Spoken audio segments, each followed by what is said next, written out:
Do you guys know one of the biggest threats in NU? Well, do you?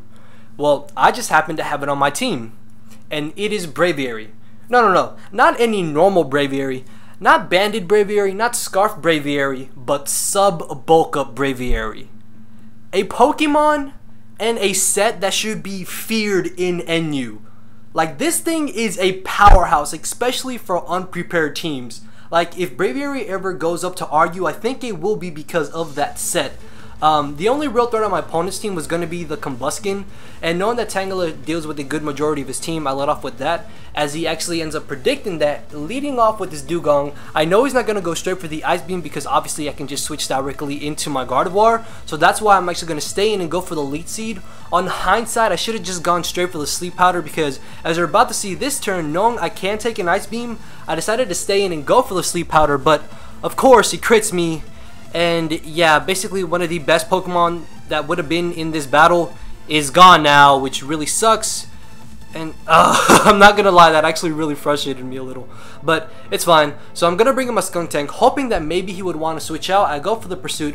Unfortunately, he does make the good play, stays in, goes for the Ice Beam, just scouting out to see what I wanted to do. So now this turn, knowing that he might be predicting me to go for the Crunch or the Sucker Punch, I'm actually gonna go for the Pursuit again, and I do catch him as he tries to switch out. Unfortunately, I just barely miss out on the Oko.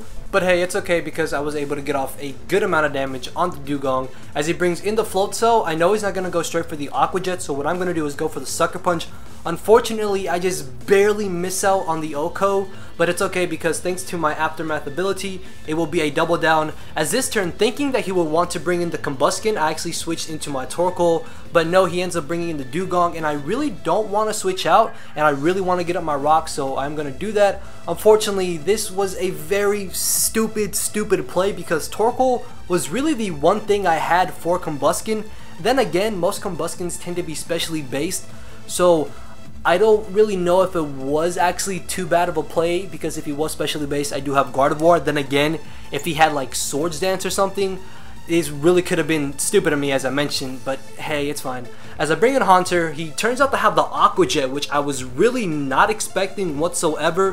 Thankfully for me, it doesn't do too much damage. As I take him out with the Sludge Bomb, he then brings in the Gardevoir, which I found to be very odd. And as it turns out, he's actually Scarf, but he makes a very bad play.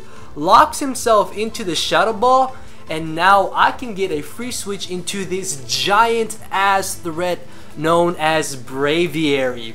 And because he is locked into the Shadow Ball, I am actually going to go for the bulk up. That way, if he wants to bring in the Golem or the Armaldo, which he more than likely will, and they do tend to have Rock Blast, I will be able to just keep bulking up until eventually 2 hits from Rock Blast won't break my Substitute and just go from there.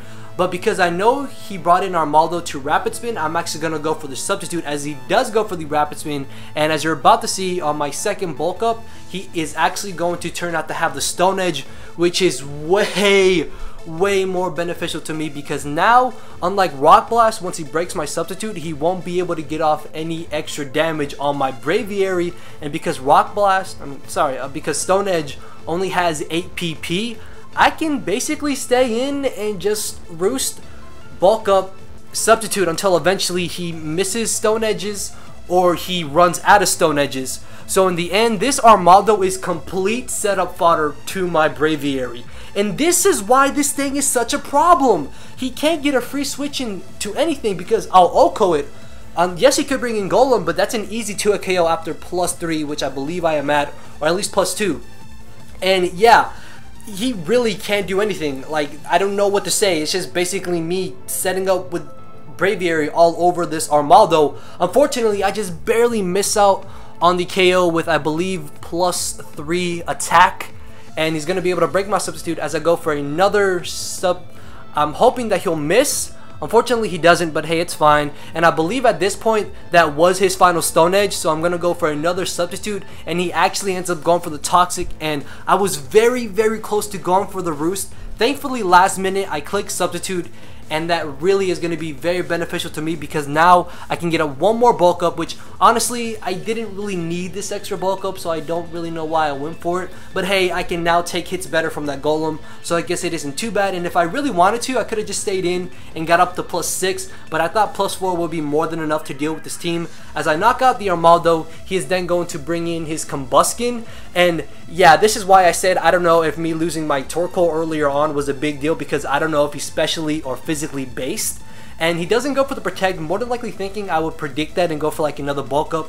So he wanted just to go for the Fire Blast or the Flare Blitz to break my substitute. But no, I did go straight for the Brave Bird, knock out the Combuskin as he brings in the Gardevoir. And yeah, I'm at +4, guys. This thing is going to do nothing to me besides break my substitute, and that's going to be more than enough to OHKO this Gardevoir. And his last Pokemon at this point is the Golem, which unfortunately, if he plays his Golem correctly, he does still have a chance to win. Not to mention, if he crits me, I lose. So it just basically comes down to this. As I go for the Roost, I want to see how much damage Stone Edge or Rock Blast will do. But it turns out that he has Rock Polish, which means if he takes out my Braviary, then I basically lose the game. And thankfully for me, he misses Stone Edge, but I did go for the Roost just to see how much damage Stone Edge would do. As he goes for another one, it only does about 40%, and thankfully after the Brave Bird recoil, I'm not going to be brought down to a point where another Stone Edge will be able to take me out unless he gets a crit. So it really just comes down to this final turn, and he actually misses Stone Edge, and I'm going to be able to knock him out with the Brave Bird, and that's going to be the 2-0 victory in my favor. And once you really look at it, even though yes, I did sweep him with the Braviary, that was really my only chance to be able to win this battle. Thankfully for me, Sub Bulk Up Braviary is a monster, and you guys should definitely use this set. It's overpowered in NU in my opinion. But hopefully you guys did enjoy this pretty fun battle I had. Make sure to leave a like, leave a comment, subscribe to see more content, do what you want, do what you please. And yeah, I do believe I'm out of here. Later.